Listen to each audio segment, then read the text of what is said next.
दोस्तों जय हिंद, वंदे मातरम। स्वागत है आपका इस वीडियो में। और आज के इस वीडियो में हम फ्यूचर इंडेफिनिट टेंस यानी फ्यूचर सिंपल टेंस यानी सामान्य वर्तमान काल के बारे में डिस्कशन करने वाले हैं। इससे पहले की वीडियो लेक्चर में हमने प्रेजेंट सिंपल टेंस और पास्ट सिंपल टेंस के बारे में हमने डिस्कशन किया था। तो आज हम डिस्कशन करेंगे फ्यूचर सिंपल टेंस या फ्यूचर इंडेफिनिट टेंस। इसे हम हिंदी में सामान्य भविष्यकाल या अनिश्चित भविष्यकाल भी कहते हैं। इनडेफिनेट मतलब अनिश्चित और सिंपल मतलब सामान्य। ठीक है। इसके पहचान की यदि हम बात करें, आइडेंटिफिकेशन की हम बात करें, तो लास्ट में आपको मिलेगा गा गे गी, यानी कि मैं ऐसा करूंगा, वह ऐसा करेगी, हम वहां जाएंगे, इस सेंस में यूज होता है। ये लास्ट में आपको गा गे गी ही मिलेगी। ठीक है। इसका जो स्ट्रक्चर है बहुत ही आसान है। इसमें सब्जेक्ट के साथ जितने भी सब्जेक्ट्स है उसके साथ क्या यूज करना है, विल या फिर शैल यूज करना है, एंड देन वर्ब की first form and then object. बस यही है। इसके बारे में और आगे हम डिस्कशन करेंगे स्ट्रक्चर के बारे में। तो जैसे कि आप देख रहे हैं, आपको जैसे कोई सेंटेंस बनाना है तो आप क्या बोलोगे, जैसे मैं क्रिकेट खेलूंगा तो आप बोलोगे आई शैल प्ले क्रिकेट।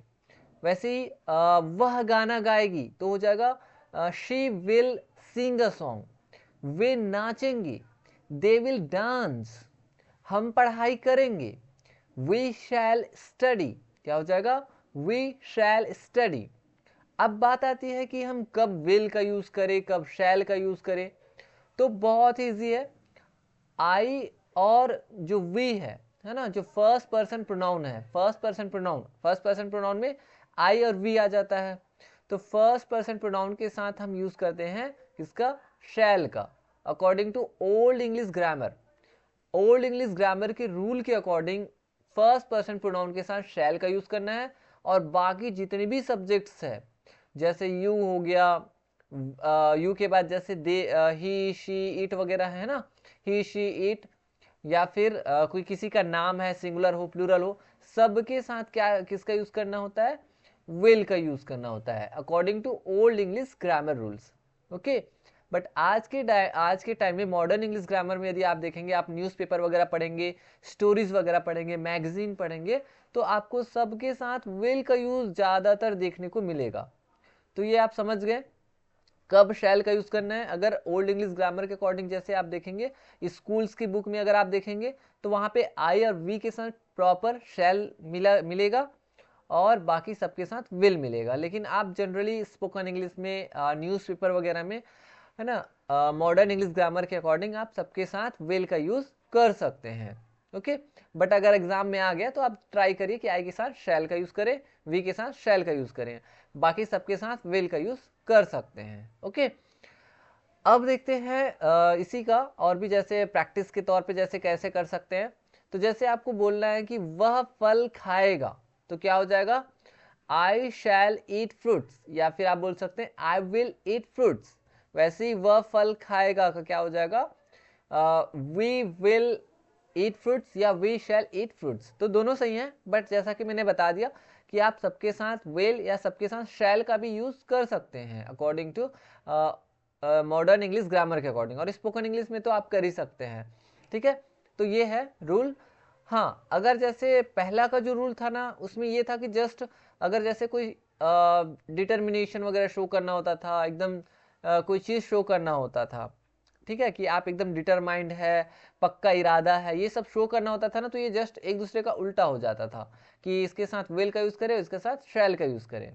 ऐसा होता था। जैसे आपको एकदम आप कोई किसी को एकदम पक्का दावा कर रहे हैं कि ऐसा ही है, मैं ऐसा करूंगा, ऐसे टाइप से जैसे बोलना होता था, तो आई वी के साथ विल का यूज़ करते थे, है ना, और ये बाकी जो सब है ना उसके साथ शैल का यूज़ करते थे। ये एक दूसरे का अपोजिट होता था पहले। अभी जैसा कि मैंने बता दिया कि आई और वी के साथ भी हम विल का यूज़ कर सकते हैं, और विल जनरली सबसे ज़्यादा यूज़ होता है। आया समझ में। तो आई और वी के साथ विल का यूज़ करिए या शैल का यूज़ करिए। बट एग्जाम में आप एक बार देख सकते हैं कि किसके साथ विल करना है। तो यू के साथ विल, तो वह मैं फल खाऊंगा, यह हो गया आई विल, आई या आई शैल ईट फ्रूट्स। हम फल खाएंगे, वी विल या वी शैल ईट फ्रूट्स, तुम फल खाओगे या आप फल खाएंगे, यू विल ईट फ्रूट्स, वे फल खाएंगे, दे विल ईट फ्रूट्स, वह फल खाएगा, ही विल ईट फ्रूट्स, वह फल खाएगी, शी विल ईट फ्रूट्स, यह फल खाएगा, इट विल ईट फ्रूट्स। वैसे इट मीन्स निर्जीव चीज़ें, छोटे बच्चे जैसे बेबी है उसके लिए इट का यूज़ करते हैं। जैसे चींटी है तो चींटी फल खाएगी तो बोलेंगे ना उसके लिए एंट, ऐसा करके an ant will eat fruits, या फिर उसी की जगह पे हम इट का यूज कर सकते हैं, इट प्रोनाउन का, so it will eat fruits. वैसे राम फल खाएगा, Ram will eat fruits, Ram और श्याम फल खाएंगे, Ram and Shyam will eat fruits. ऐसा तो आप क्या करिए, ऐसे अलग अलग सेंटेंस लीजिए और अलग अलग सब्जेक्ट के साथ क्या करिए, प्रैक्टिस करिए। और भी एग्जांपल्स है, बहुत सारे एग्जांपल्स है, जैसे वह फल खाएगा, ही विल ईट फ्रूट्स हो गया। तुम रात को सो जाओगे, you will sleep at night, you will sleep at night. मैं एक नई कहानी बताने की परियोजना शुरू करूंगा, तो हो जाएगा I shall start a new story telling project. क्या हो जाएगा, I shall start a new story telling project. वह अपनी हिंदी व्याकरण कौशल में सुधार करेगी, she will improve her Hindi grammar skills, she will improve her Hindi grammar skills. वे एक पुस्तक प्रकाशित करेंगे, they will publish a book, they will publish a book. तो देखिए जितना भी आप देखेंगे पहचान में गा गेगी ही आएगा लास्ट में, ये सामान्य भविष्यकाल को शो कर रहा है और एक तरह से अनिश्चित भी होता है ना। तो ये सामान्य भविष्यकाल को शो कर रहा है और जिसमें आप इजी तरीके से इसको आप समझ सकते हैं और प्रैक्टिस कर सकते हैं। अब हम देखते हैं इसका स्ट्रक्चर कैसे बनाते हैं। देखिए सभी सब्जेक्ट के साथ विल या फिर शैल का यूज करेंगे, जैसा कि मैंने बताया विल का यूज ज्यादा अप्रोप्रिएट है, सबसे ज्यादा यूज होने वाला है, तो सारे सब्जेक्ट के साथ विल या शैल, उसके बाद फिर वर्ब की first form and then object. जैसे ही आपको नेगेटिव बनाना है, जैसे प्रेजेंट में क्या होता था, प्रेजेंट में कोई हेल्पिंग वर्ब नहीं होती थी, प्रेजेंट सिंपल या पास्ट सिंपल में आप देखेंगे तो उसमें कोई हेल्पिंग वर्ब दिखाई नहीं देता है ना, उसमें पॉजिटिव या अफर्मेटिव में तो हम क्या यूज करते थे, प्रेजेंट में डू या फिर डज का यूज करते थे, है ना, करते हैं या करते थे, ठीक है। और पास्ट में किसका यूज कर रहे थे, पास्ट में हम डिड का यूज करते हैं, लेकिन यहाँ तो आपको हेल्पिंग वर्ब दिखाई दे ही रही है ना, तो इसी हेल्पिंग वर्ब को यूज करना है। तो जैसे नेगेटिव बनाना है तो इसी हेल्पिंग वर्ब के बाद नॉट। अब जब इंट्रोगेटिव बनाना है, प्रश्नवाचक बनाना है, तो विल या शैल को सामने ले आओ। अब नकारात्मक प्रश्नवाचक बनाना है यानी नेगेटिव इंट्रोगेटिव, है ना, या इंट्रोगेटिव प्लस नेगेटिव, तो क्या करेंगे, विल शैल तो सामने रहेगा और सब्जेक्ट के जस्ट बाद लिखना है नॉट। फिर जैसे आपको WH क्वेश्चन बनाना है तो WH क्वेश्चन भी आप बना सकते हैं, बस ये WH में से कोई भी आप लिखिए, जैसे आप वाई हो गया, वेन हो गया, है ना, वेयर है और हाउ है, ये चारों का एकदम सेम बनता है। ये WH की जगह पे इसी को लिख दो और उसके बाद ये सेम कॉपी, तीसरा और ये चौथा नंबर, ये तीसरा है ना, ये वाला सेम कॉपी देखिए सेम है, और ये चौथा नंबर वाला ये सेम है, WH के बाद ये वाला, तो छठवां मिल जाता है। तो इस तरह से बन जाएगा, समझ आया, ये पॉजिटिव या अफर्मेटिव, फिर ये नेगेटिव, फिर ये इंट्रोगेटिव, फिर ये नेगेटिव इंट्रोगेटिव, फिर ये WH क्वेश्चन, फिर WH प्लस नेगेटिव। अब एक एग्जाम्पल देखिए कैसे हम बनाते हैं, जैसे हम उनका सम्मान करेंगे, वी विल रिस्पेक्ट हिम, या आप चाहें तो वी शैल रिस्पेक्ट हिम बोल सकते हैं, ओके। हम उनका सम्मान करेंगे, वी विल रिस्पेक्ट हिम, हम उनका सम्मान नहीं करेंगे, we will not respect him. क्या हम उनका सम्मान करेंगे, विल वी रिस्पेक्ट हिम, क्या हम उनका सम्मान नहीं करेंगे, will we not respect him. हम उनका सम्मान क्यों करेंगे, why will we respect him, हम उनका सम्मान क्यों नहीं करेंगे, why will we not respect him. आया समझ में, कितना ईजी है। अब इसी को आप रिमूव करके व्हेन लिखिए, हम उनका सम्मान कब करेंगे हो जाएगा, हाँ, और यहाँ पे आप लिखेंगे जैसे व्हेन बोलेंगे ना तो क्या हो जाएगा, हम उनका सम्मान कब नहीं करेंगे हो जाएगा। अब व्हेन को हटा करके अगर आप हाउ लिखिए तो हम उनका सम्मान कैसे करेंगे, हम उनका सम्मान कैसे नहीं करेंगे, इस सेंस में हो जाएगा। तो how will we respect him, और ये वाला how will we not respect him. अगर आप बोलेंगे कि वेयर का यूज करें, वेयर, तो इसका मतलब क्या हो जाएगा, यहाँ पे मैं लिख रहा हूँ ठीक है, लेकिन ये सामने में आएगा वाई के प्लेस पे। तो where will we respect him, हम उनका सम्मान कहाँ करेंगे। यहाँ पे अगर आप बोलेंगे तो where will we not respect him, हम उनका सम्मान कहाँ नहीं करेंगे। ऐसा आया समझ में, कितना इजी है। अगर आप हु का यूज करेंगे ना तो इसको हटाना है, इसको, इसकी जगह पे आप हु लिखिए, ठीक है। हु आप बोलिए, कौन उनका सम्मान करेंगे, हु विल रिस्पेक्ट हिम, ऐसा हो जाएगा। आए समझ में, कौन उनका सम्मान करेंगे, हु विल रिस्पेक्ट हिम, ठीक है। तो यहाँ पे हम की जगह पे क्या हो जाएगा, हु के मतलब कौन, कौन उनका सम्मान करेंगे, हु विल रिस्पेक्ट हिम। इसमें अगर आप बोलेंगे तो क्या हो जाएगा, कौन उनका सम्मान नहीं करेंगे, तो यहाँ पे हो जाएगा ये वाला हट जाएगा, इसकी जगह पे आप बोलोगे हु, तो who will not respect him, ऐसा। तो ऐसे भी आप जो है यूज कर सकते हैं।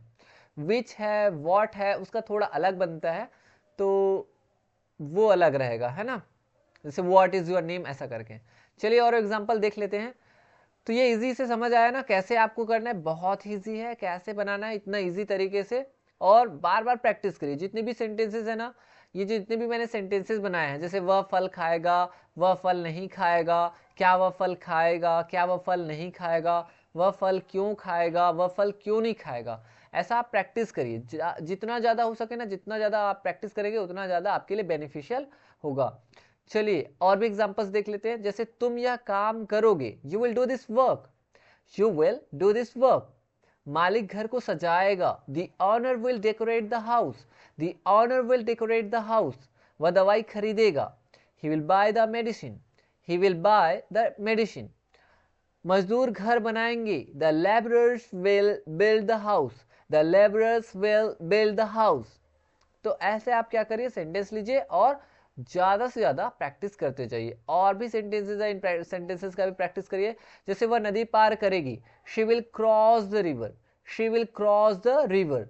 हम कार से स्कूल जाएंगे, we shall go to school by car, we shall go to school by car. याद रखिए बाई के बाद कोई आर्टिकल यूज नहीं करना है। By car, by bike, by aeroplane ऐसा होगा। By the car, by a car ऐसा नहीं, आर्टिकल का यूज यहाँ पे नहीं करते हैं, ठीक है। ये इस तरह के क्वेश्चंस अक्सर आते ही हैं, तो उसको आपको देखना है। हाँ, और पैदल जैसे चलना है तो आप बोलेंगे ऑन फुट, ऐसा करके बोलना है। जैसे हम कार से सॉरी हम स्कूल पैदल जाएंगे ऐसा बोलना है, तो हो जाएगा we shall go to school on foot होगा। और अगर हम बाइक से जा रहे हैं तो बाई बाइक, साइकिल से जा रहे हैं तो बाई बाइसिकल, ऐसा। वे झगड़ा करेंगे, क्या हो जाएगा ये, वे झगड़ा करेंगे या वे झगड़ेंगे, तो क्या हो जाएगा, they will fight, they will fight. मैं पैदल स्कूल जाऊंगा, I shall go to school on foot. हाँ यहाँ पे भी लिखा है, ठीक है। तो I shall go to school on foot, तो पैदल जाने के लिए ऑन फुट का यूज करते हैं। तो इस तरह से दोस्तों आज हमने फ्यूचर इंडेफिनिट टेंस यानी फ्यूचर सिंपल टेंस के बारे में डिस्कशन कर लिया। और आई होप कि आपको ये भी जितने भी टेंस मैंने पढ़ाए अभी तक, प्रेजेंट सिंपल, पास्ट सिंपल और फ्यूचर सिंपल, ये सारे आपकी समझ में आ गए होंगे। तो आप एक सेंटेंस लीजिए और तैयार हो जाइए बोलने के लिए हर एक स्ट्रक्चर में। प्रेजेंट सिंपल में पहले बोलिए, फिर पास्ट सिंपल में बोलिए, फिर फ्यूचर सिंपल में। फिर आने वाले वीडियोस में हम continuous perfect and perfect continuous tense के बारे में डिस्कशन करेंगे। तो मिलेंगे दोस्तों नेक्स्ट वीडियो लेक्चर में, तब तक के लिए थैंक यू।